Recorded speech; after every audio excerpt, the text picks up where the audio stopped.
But welcome to this session, Digital Marketing Masterclass for brands selling into the care sector. For those of you who don't know me, my name is Dan Jenkins. I'm the commercial director here at Wagada Digital. I'm a big LinkedIner. I love a bit of LinkedIn, so don't hesitate to scan that QR code that you can see on the screen and get connected with me via LinkedIn. Let's take the conversation over onto there if you've got any questions, or if you just want to chat digital marketing, or indeed how Wagada Digital can help. But it's not all about me. I'm part of an exciting and growing team of specialists, many of whom you can see on the screen here at Wagada Digital. We're a full-service digital marketing agency. We offer 4 core services, so digital marketing, employer branding, website development, and we're HubSpot partners as well. So we support brands across the UK and internationally from all areas of their digital marketing right the way through to their CRM and CRM adoption. As I say, we have 3 offices, so London, St Albans and Cheltenham. I'm currently zooming in from our St Albans office here in the home counties, a team of specialists with expert in-depth knowledge, but ultimately we've amassed a wealth of knowledge and expertise across a range of industries. We have a lot of experience though across the care sector and with B2B and solutions-focused brands. So what are we going to cover today? Well, we're going to talk a little bit about audience needs and sort of the changing face of that, the changing face of audience needs and the general kind of buyer journey and how that's evolving. We're also going to talk a little bit about defining a powerful value proposition and one that kind of resonates for both online and offline channels as well. Looking at how we can better build trust with data-driven brand strategies. We're going to talk a bit about content and campaign ideas, thinking specifically about how we can create that kind of emotional engagement. We're going to look at some of the common mistakes to avoid, not necessarily in this order, but we're going to touch on all these things throughout the session. And we're going to talk about some quick wins to kickstart your next marketing campaign. So let's look a little bit at, apologies, I'm going to admit a couple of people through the waiting room. Let's have a little look at the care sector in context, because this is a rapidly evolving sector. So, you know, the marketplace across the UK and Europe is changing at an exponential pace. You know, since 2020, everything seems to be accelerating and things are evolving very, very quickly. If we take a look at the care sector, I think there are 4 key themes that we can kind of really focus in on. So the changing shape of the sector, there's significant changes to overseas recruitment and accessibility to staff. You know, recruitment is a major talking point. We see it with clients ourselves in terms of that balance between how to find, you know, the right people, the best people, and also then look at the long-term positive recruitment strategy that you need in place as an organization. It's going to be more challenging than ever for brands in the care sector in terms of recruitment and their recruitment solutions. Now, why is that important? Well, it's important because you might have a product or a service or a solution that, you know, cures some pain points or reduces pain points in these areas. But more importantly, we need to understand perhaps the pressures, the stresses, the strains of, you know, home managers, HR managers, marketing teams who are tasked with kind of, you know, improving recruitment and recruitment across an organization within the sector, and have a little think about how our content and our marketing can help address some of these challenges, even if our solution doesn't directly. This is what I want to focus in on here, is that these are the pain points that the sector is facing. So irrespective of whether or not we offer a product or a service or a solution that has a direct correlation with improving or preventing some of these things, we need to think about how we can address some of these things in our marketing communications and in our messaging as well. We were obviously exhibiting at the Care Show in London several weeks ago, and you know, one of the key talking points is that move towards sourced opportunities and less of a reliance on government contracts. So, you know, we speak regularly with brands within the care sector, some of whom are heavily kind of private, others who actually are very, very reliant upon government contracts. Apologies, I've received a private message come through. That's absolutely fine. And for those brands that are then reliant on those contracts, there's a definite shift to be more autonomous, to be more in control of efforts, more in control of business generation. Now, that is a big shift for a lot of care suppliers, some of whom might be kind of 95% government contracts, but feel that is now disproportionate to their private contracts and sort of sourced opportunities. So there's a definite move for brands towards how they do that. Again, why is this important? Well, if you're working within the sector, does your solution help support in these areas? Does it give insight? Does it give operational or organizational benefits that are going to support brands in that transition? Or indeed, does this pose a potential risk to your organization? You need to think about how you get the messaging right to address that. There's an ongoing drive to digitize records and integrate health and social care. That's not just across the public sector, that's across the private sector as well.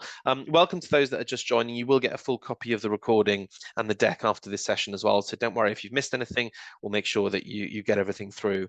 But yeah, there is this ongoing drive to digitize records. So this creates an enormous amount of opportunity. We work extensively across both ends of the age scale, okay? So we work heavily with kind of care organizations, sort of care providers such as B&M Care and Abbott's Care, as well as brands that obviously sell into that market. Such as furniture suppliers or B2B software and tech.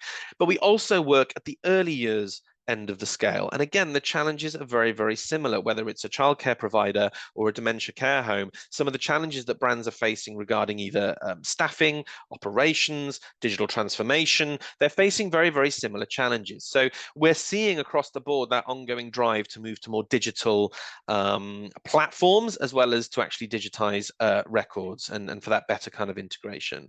And finally, there is this changing demographic and surging demand for care. Now, this is a very interesting kind of landscape that we find ourselves in. Across the UK and Europe, we're moving towards more of an aging population. The demographic is going to be changing over the next 30 or 40 years.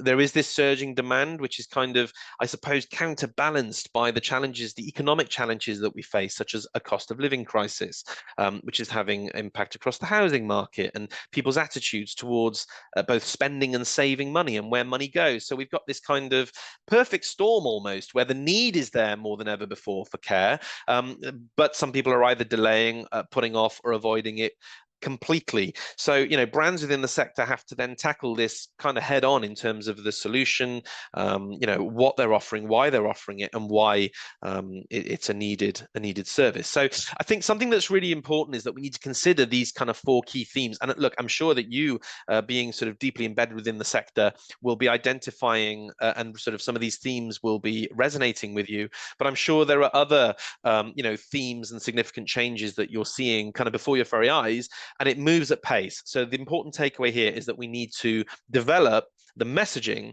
that's going to resonate with this and is going to help you stand out in a busy and quite noisy marketplace. So what's the key word here? Well, it's adapt. How do we adapt to this? How do we adapt to these changes? Well, yes, we need to develop a powerful message. It's more important than ever before to build buyer personas. I feel like a little bit of a broken record with this sometimes, because this is nothing new. Building buyer personas is not a new thing. However, having complex, highly targeted campaigns with good CRM systems and strong data and hyper-personalized marketing is buoyant and is perhaps the strongest that it's ever been. So building those buyer personas and being able as a brand to segment is more important than ever before. I don't have a slide on this in this deck, but something that I need to kind of touch upon at this point as well, is that we're seeing more and more in terms of buying habits and buyer journeys, that the fatigue, the lethargy, the length of time that it takes to commit to an investment or a purchase is longer than it's ever been. The number of stakeholders who are involved in the sales process is longer than it's ever been. Whereas previously a mid-manager or a senior manager at an organization would have complete autonomy of budget, that's just not the case anymore. More and more there are now several stakeholders involved in that decision-making unit. It might be a procurement lead, it might be a HR specialist, and then it becomes the chief financial officer and the financial directors. The commercial director might become involved. What we need to do more than ever before is build and tailor marketing campaigns and marketing messaging and sales communications that is going to resonate with all of those people, not just one or two. You need to be ready for that challenge at the third, fourth, fifth, sixth touch point where a decision maker prevents that next step from happening. You need to make sure that you've got the marketing communications to resonate with all of those touch points. So focus on the who, whether it's care home managers, procurement leads, home managers, carers. Consider their role in the DMU, the decision-making unit, however junior or however senior, and plan marketing campaigns in line with their needs. Think about this on the ground. If you're exhibiting at a trade show, something like the Care Show, perhaps, what percentage of people coming to your stand are at what level of the organization? How many are home managers, on the ground team members who are perhaps aware of your product, your service, or your solution and have come to explore and investigate to then sell internally? Conversely to that, how many are senior leaders, corporate heads, C-suite perhaps, that are there? Do you have perhaps not only the stand, but also the pre, during, and post marketing communications? I'm going to go into this in a little bit more depth shortly, to resonate with those different levels of stakeholders, because you're going to be meeting all different levels of stakeholders, and they all have a role to play in that decision-making unit. Some bigger than others, some of the influencers, some are going to be the barriers, the blockers, the gatekeepers. But are we segmenting and tailing our messaging towards the who these people are? And then this final point here, create feedback loops. I'm going to mention it a couple of times in this session about thinking much, much more circular. Think in cycles. As marketers traditionally, whether it's online or offline, for years, the concept of a funnel, a marketing funnel, is very, very straightforward to us. You've got the top, the middle, and the bottom. You reach, you engage, you convert. We need to be thinking more maturely than that now. Marketing has changed. We have the ability to market to people over a long period of time. We need to think of things much more circular. So how can we do that internally? Let's start creating feedback loops. Let's start creating regular check-ins across sales and marketing teams to understand the customer pain points and objections, and then to tailor that messaging accordingly. Welcome to those joining. I'll make sure that you get a full copy of the session afterwards and a copy of the deck as well. So are we regularly aligning those sales and marketing teams so that we're understanding, yes, this is what sales are facing, this is what sales are seeing on the ground, this is the challenges that they're having from customers, and how can we then tailor our SEO content, our email marketing content, our physical collateral to make sure that we're addressing these challenges, because marketing teams can become more and more out of touch with the actual on-the-ground pain points of the customers. It's the sales teams who will experience this head on. So let's then focus in heavily on those customer pain points, and let's make sure that we tailor that messaging accordingly. Is it about operational integration? Is that the issue?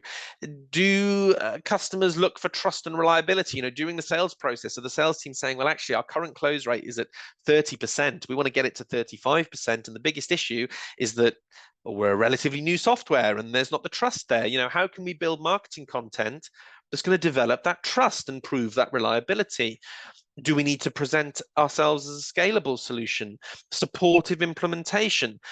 The phrase I want to sort of use here is to stick to buyer-centric framing of your product or service. Keep it buyer-centric. Focus on the needs of the customer and make sure that the marketing communications is in line with that. Keep that language and that solution direct and keep it to the point. And no doubt you'll have your own brand guidelines, your own tone of voice, but just revisit how we are then utilizing those guidelines, utilizing that messaging and tone of voice to resonate with different individuals, different stakeholders throughout that buyer journey. So let's have a quick look at this in practice and brands that do it very, very well. So this is an example from Access, the Access Group, with their brand Adam, commissioning for health and social care. The language is clear, it's supportive, it's concise, and it does exactly what it says on the tin. And it demonstrates why this solution. Access Adam Care Commissioning Solutions support, what wonderful supportive language, support healthcare organizations and local authorities with managing and procuring health and social care providers for public services.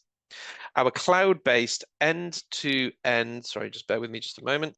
Our cloud-based end-to-end solution manages your entire workflow in one place, supporting your teams to reach their targets, efficiently placing individuals to the correct service, which meet all their requirements, and streamlines processes to give you full visibility and plan for the future. Visibility is one of the biggest pain points that we see across so many sectors right now, whether that's B2B or B2C. Brands want visibility. Why? Well, because ROI is more important than ever before. So whatever a brand is doing, whether it's selling direct to consumer, whether it's B2B, whether it's a care organization or an e-commerce retailer, they want absolute visibility from the top down. As I say, that CFO, that financial director wants to be able to know at a glance, what does it look like on the ground? And then when you start to move down the sort of organizational levels, it becomes more and more important to see that on the ground activity. So again, empowering your customers, empowering clients, if you're an organization that in some way or another supports with that visibility of organizational practices and processes, absolutely the clarity of getting that message across is going to be more important than ever before. Another example in practice, unified healthcare communication. This is Tiger Connect, one platform to unify communications. It's a very simple heading. It's a very simple sort of value proposition, really. Discover how leading hospitals and health systems rely on Tiger Connect to enhance patient throughput across the care continuum. Now, what's lovely about that, we talked a little bit before about trust and reliability. It's a very subtle way within your messaging of demonstrating trust, demonstrating authority. Discover how leading hospitals and health systems rely on Tiger Connect. I love that language because it's saying, don't let, we don't need to sell it to you. You don't need to hear this from us. Look at what other brands are doing, what other major organizations are doing. They're relying on us as an organization. You can be a part of that too. It's very simple, but it's very, very effective. And especially in terms of digital marketing communications, we need to really start to think simplicity, ease, and access of content. Apologies, there's an image here that doesn't, I'm not sure if it's coming through. It's loading on my preview, but for some reason it's not loading on my full display. But Trusted Care do a very, very good job of segmenting their services, segmenting their solutions from content center to live chat, technology, mystery shopping, market research, customer surveys. It's a very clear offering in terms of how they segment. This is what we do. Again, you might not see it fully on the visual, and being able to then fully kind of segment that messaging towards those solutions. So what does this mean? Well, we need to drive engagement with messaging that resonates with your target audience. So once we've understood who those buyer personas are, once we understand that target audience, we need to start developing our content pillars. What is it that we hang our hat off? What is it that we're going to build as a blog strategy and a content marketing strategy that's really going to reach and resonate? So a nice example of that is Answer the Public.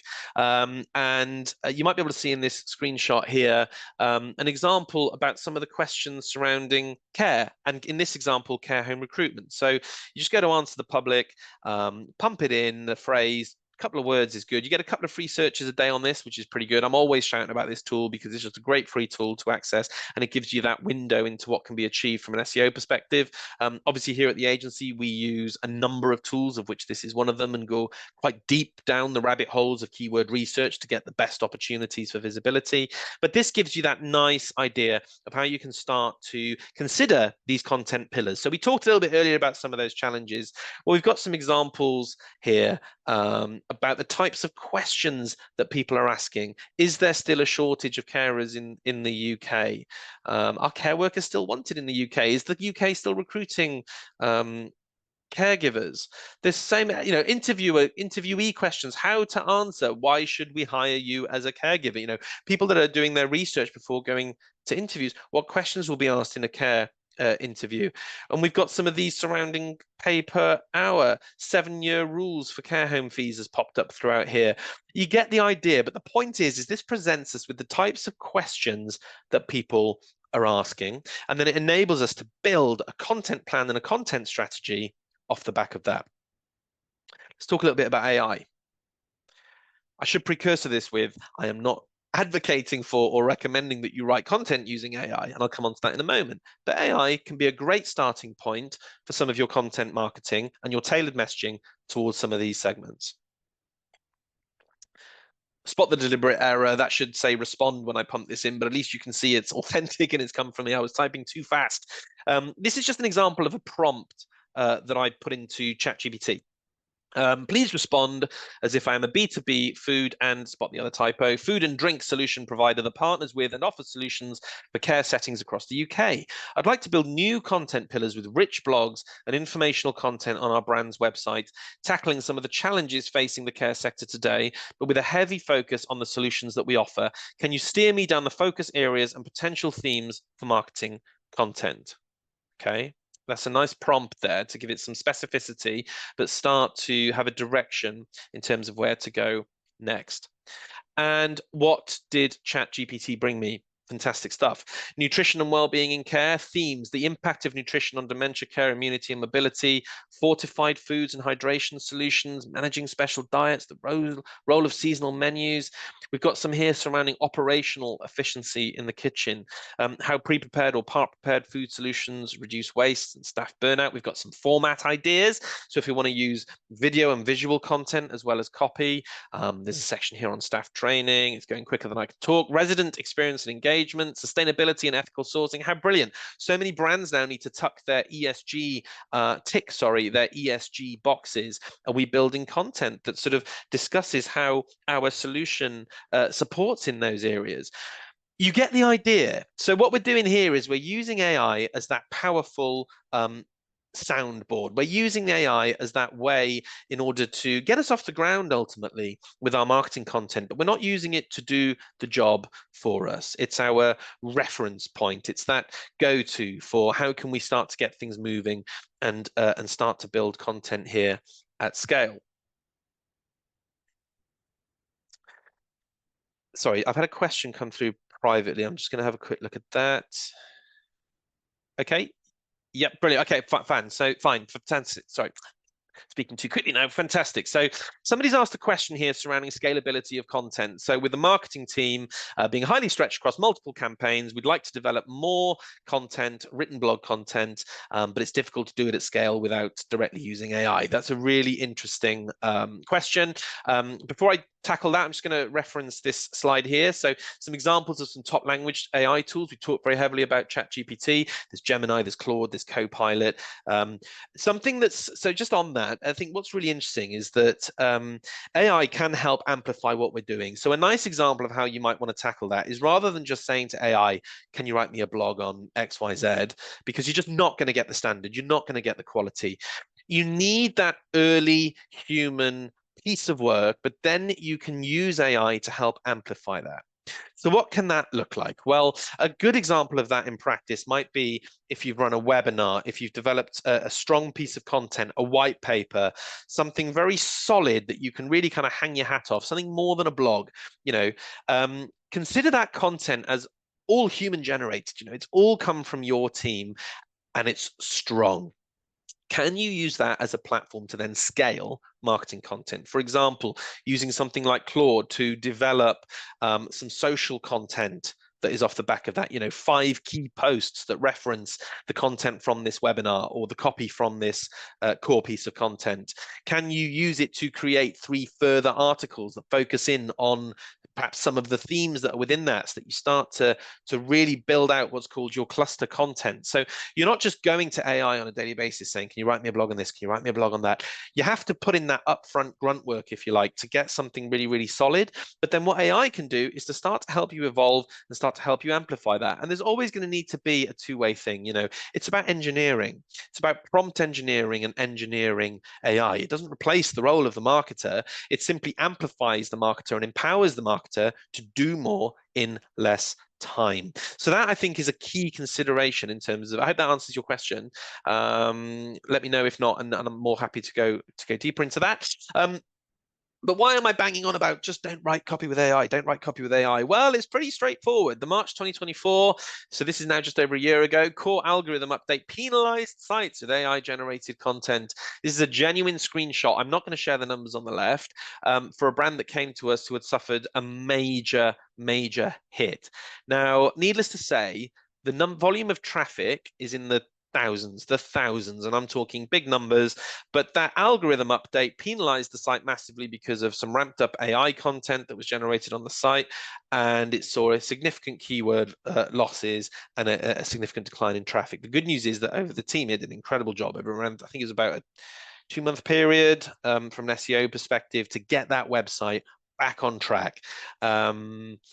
And give it a platform to build. But it shows that Google is cute to this now. You know, Google is savvy to this copy and this content. We need to be very careful. We need to make sure that the content that we are developing is authentic, and has had that level of human engagement and is built for search engines. So search engines, whilst we're on them, are changing. And something I just want to touch upon, because it is important, is that we are now entering an AI search era. Now, why is that? Why is that interesting? Well, Gartner recently released a report that stated that something like, by 2026 or a point in 2026, the estimated web traffic across websites is going to be down by something like 25%. Now that's massive. Okay, that's huge. Don't quote me on that number, but I think I heard it myself at another talk. But that's the number that that I was met with. That's a significant shift, and it doesn't mean that 25% less people are using the internet. It just means they're using it differently. So to give you an idea, more and more now, you know, we're searching, we see those Google landing pages. Before we're even engaging with the ads or the organic copy, we're seeing these rich snippets of content, the AI search results. Even further than that, we're going to tools like ChatGPT to search. So, you know, we will go to something like ChatGPT and say, what are the best, I'm in St Albans at the moment, what are the best Italian restaurants in St Albans? And maybe it'll give me 3 or 4 local SEO results through ChatGPT. But what we need to think about is that how we prepare and empower our brands for this, you know, optimize for that lovely conversational long tail language to reflect those changes in user search behavior.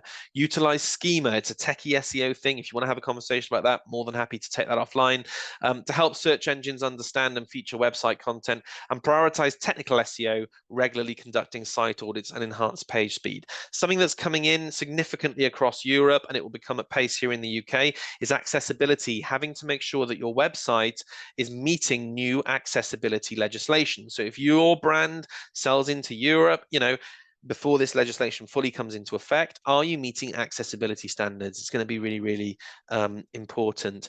And then, you know, making sure that we feature in what are called these AI overview snapshots, and making sure that then our brand, there's a client of ours is actually in this example from a different sector, but making sure, that we're then visible on these rich search results to help drive both brand awareness and also further traffic to our website. Again, these are examples of our clients, critical asset monitoring solution, making sure that they're featured in this AI overview, estate planning, so on and so forth. But you get the idea. But we need to start gearing up for this. This is not a panic alert, but this is let's start to think about the changing face of search. And just finally on AI, before, you know, I mean, you can't do a webinar in 2025, right, without mentioning AI. It's like buzzword bingo, but it's important. So, you know, if you're using ChatGPT, or you're starting to dabble in ChatGPT, or your team is adept at using ChatGPT and using it regularly, are you using custom GPTs? Okay, if you haven't heard of a custom GPT, it's basically where you build a sort of a type of ChatGPT that's personal to your organization. You can give it information about your brand, what you do, how you work, and then every time you go and use it, you'll get a slightly different experience than just kind of off-the-shelf ChatGPT. So I haven't got a screenshot in here, but there's a nice example I've used before where you can see side by side. If you put a prompt in, you know, on the left is the off-the-shelf ChatGPT response that effectively anybody could get, and on the right is the response that's from the custom GPT, to show that it's a more personal experience. I highly recommend doing a bit of research into custom GPTs if you're not using them. We use one ourselves. And then we talked a lot about SEO and that side of things. Get that balance right with your paid activity. More and more, I'm seeing brands spend enormous amounts on PPC on Google Ads, which is not a problem. It's fantastic. Spend, but waste spend, and that's a real issue, that when business is down or targets are high and brands want to scale at great pace, they will find themselves ramping up their digital marketing spend. And wrongly, I should add, some digital marketing agencies will drive you to do that. To give you an idea, here at Wagada Digital, we cost on an hourly basis. So everything we do is based on hours, the amount of time we believe is needed to do things. Some agencies will cost on a more scalable rate, where it's something like, I don't know, 13, 14%, whatever, of advertising spend. But that can just stimulate spending more and more money on ads. It's not always the best solution. Sometimes you can shave a lot of that ad investment off, but still achieve the same results and then build from there. So we sort of take a slightly different approach to that, that's based on making budget go further. So make sure that you're then targeting those keywords with high conversion rates. Get your SEO and your content marketing for the sector in shape, so that you are making sure that you are kind of reaching, resonating, filling that very top of the funnel. And then consider your Google Ads as being much further down the funnel. Target those keywords with high conversion rates, even if it's a higher cost per click, but the conversion rate is going to be there so that you're generating business. And then you start to really find that sweet spot. So let's talk a little bit now about integrated strategies and bridging that gap between online and offline tactics. So I want to touch a little bit on, this is an example of us at the Care Show. I'm going to touch upon the Care Show as a nice example in a minute. This could be applied to any trade, to be honest, any sector, show, because a lot of the fundamental recommendations would stand. It's just about how we apply them and in what context. So we want to maximize on online and offline tactics with much better integration. So I've put here, apologies if you're not getting the middle graphic. It's having a couple of loading issues on this deck. I'm not sure why, but you might see it. It normally says Care Show in the middle, but I hope that's what's coming through. It's just not loading fully on my screen. Here's an example of kind of an event or a trade show cycle that can be highly effective. So first things first, straightforward, straight out of the box, 101, have you got your dedicated landing page and online content? Is that in place? Second to that, have you got your pre-event mail marketing nurture flows and associated PR sorted, segmented by gentle messaging and meeting booking? So what do I mean by that? Well, it's just as important to do all of that lovely pre-event work, that brand awareness stuff, to perhaps people that are already in the system or people that you want to be engaging with and working with, to let them know that you're going to be there. And of course, any of that PR, maybe you've got something exciting that you're taking to the show, or you're doing a talk. Can you find those ways to generate that exposure so that when you're met at the trade show, brands are already aware of you? It's the second, third, fourth, fifth, 20th sometimes touch point, not necessarily the first touch point. We've then got to look at kind of social media schedules with a plan for before, during, and after as well. Have you got all of that in place way ahead of time? Sales team prospecting and personal outreach, that's going to be massively important. So again, are you doing that outreach prior to the trade show? And are you, engaging heavily with the sales team to make sure that you're maximizing on that opportunity? And then from an event perspective, you'd be amazed in 2025 how much this is still missed. Making sure that all that physical collateral has QR codes and UTM tracking with segmented resources. This is so important. So what do I mean by that? Well, if you've got leaflets, and something that we've actually moved to at trade shows much more, is having a limited amount of physical resources. And this is what we're recommending to brands as well, but have reference points. So rather than those, great big towers with reams and reams of paper and plastic that's just going to get forgotten about, drive people online from the stand. Generate, get that QR code onto the visuals, onto the stand, onto the backdrop, onto maybe your drop down banner. Get a QR code onto. We tend to have something where we offer free marketing resources. So we have 6 or 7 key marketing resources that are segmented towards the sector, and then enable people to scan the QR code at our stand to go and get that stuff. That's really valuable and really powerful, and it's a conversation starter rather than, oh, can I take this card, can I take that flyer?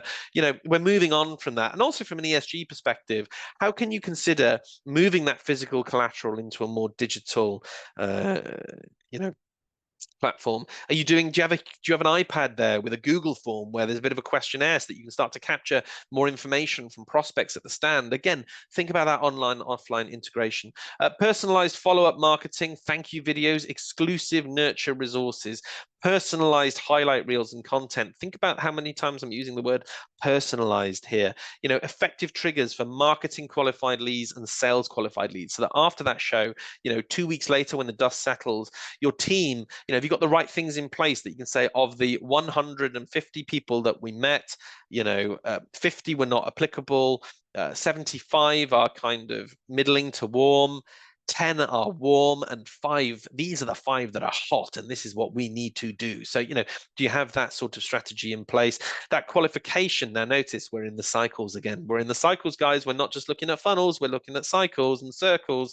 Qualification for pre-event marketing next time around. So it doesn't just end there. You know, how can we capture all this insight, all this information, because we might be doing it again in 6 months or 12 months, and then what are we doing with those next time around? Are we moving them into a new cycle where we've already met them, but we want to meet them again, because that decision-making process is 1, 2, 3 years plus. So again, consider what this might look like for your organization, but you'll have all of this in the follow-up. This is yours. What a fantastic sort of resource to be able to have a little look at that. Be creative. How can you add value before, during, and after a trade show or an event? Providing added value is key to the long-term relationship. Again, that value piece. So here are some top tips around some of that activity. Run webinars and added value online content, something like this, so that after the show, you know, make it personal. We met with a few exhibitors at the Care Show and said, look, I think you're gonna love this webinar, come along, you know, it's gonna be great. Build that relationship. We do a lot of networking. It's all about long-term relationship building, and content like this is going to help you do that. Create a report tackling some key themes from the event. We did a trade show in Amsterdam latter part of last year, ran a panel afterwards, you know, ran a panel talk with some key experts from within the industry. There was some juicy content in there. That's a fantastic way to continue to build a rapport and build a relationship with your target market. Host a panel discussion with industry leaders post-event, and contribute to other digital content and thought leadership post-event. Remember, it's not just about what you might put out or what your marketing team would put out. How are you engaging with other brands? How are you kind of piggybacking off their content? How are you commenting? How are you perhaps getting involved in panels and discussions? Strategize for success. You know, think about all of this in a strategic manner, rather than just that classic kind of scattergun, we're going into the wind approach, where, you know, we're going to throw mud at the wall and hope that it sticks. Look how many analogies and metaphors I've used there, but you get the idea. Think about this in a much more personalized and strategic manner. And what's going to get you there? Aligning your sales and marketing. And you don't need me to sell that to you. You know, businesses with effective sales and marketing alignment achieve 208% higher marketing revenue than organizations with disjointed teams. That's what HubSpot says. Of course, I'm going to quote HubSpot because I love HubSpot. Here's a LinkedIn example: 67% more effective at closing deals, 58% better at retaining customers, 208% drive more revenue, and 32% increase in year-over-year revenue growth. So again, sales and marketing alignment. So how do we do that? Well, we do that through campaigns. And this is the final section I want to kind of run through. I know it's been a bit of a whistle stop. Hopefully there's some nuggets and bits and pieces that you're picking out from all these different sections. But we're going to talk a little bit here about analyzing your marketing efforts and being able to do that all in one place. You need to start thinking more and more about campaign-led marketing. You know, this is, and you're probably doing it already, and you might be doing it very, very effectively. Keep doing it, more of it. You know, how can we really build out these intelligent campaigns rather than just all of these broad top-level tactics that are not directly connected? So, you know, with regards to campaigns, this is just an example from HubSpot. You know, what can be achieved with HubSpot? You can get that sort of centralized tracking, that enhanced reporting, align all of these assets. So to give you an idea, a good campaign in HubSpot, you know, all in one place, you can see the 5 or 6 event emails that you've sent, the 10 social media posts that were scheduled as part of the campaign, the key landing page or download or resource that was built specifically for this campaign. And you can set your goals and start to attribute success to that campaign. We got these 3 leads, and it was from this work that generated this much engagement, so on and so forth. Segmentation and targeting. But ultimately, if you take this much more centralized, campaign-led approach to that, you're going to be able to much more effectively track that return on investment and the outcomes from a campaign, which is some of the most challenging areas. So if you're building a campaign in something like HubSpot, you can add emails, landing pages, forms, ads, blog posts, calls to action, workflows, social posts. This single screenshot was actually taken from a HubSpot informational piece we put together. So don't worry too much. The bits on the right are the things that would form part of a different kind of workflow, but you get the idea that, if you're running a campaign, you can add those emails, landing pages, forms, ads, blog posts, get it all in one place, and it will make it much more straightforward for you. And then you get an example here whereby you can be setting out the campaign name, the goals, the audience, what you want to achieve. I want to get 500 new sessions, 25 new contacts, 50 influenced contacts. And then you start to create your tracking URLs and landing pages so that you can absolutely bring all of this together all in one place. We've had a question come through. I'm going to tackle that in just a moment, if that's okay, because we're about one slide from the end, and I will make that the first question that I then run through. So, final slide here for you folks. Some quick wins. What are the key takeaways? What is it that we can go away and start doing? Well, from yesterday. Review and refine your DMU and buyer personas. Okay, again, I know it sounds like it's been done to death. I can assure you it hasn't. Go away, review that, have a look at that. Who are we selling to? It might be the same person, the same people. Has it changed? Has it evolved? Has that DMU changed in the last 12 to 18 months so that 60% of the characteristics are the same, but 40% of the pain points are now completely different? Build a content plan to reach and resonate with individuals across that DMU. Are we segmenting? Are we speaking to those different stakeholders and making sure that we are maximizing that opportunity to build a relationship through digital means? Consider a more campaign-led approach to digital marketing. Campaigns, bring it all together. And yes, I love the sales and marketing alignment piece and sort of creating those feedback loops and considering cycles on a more cyclical level.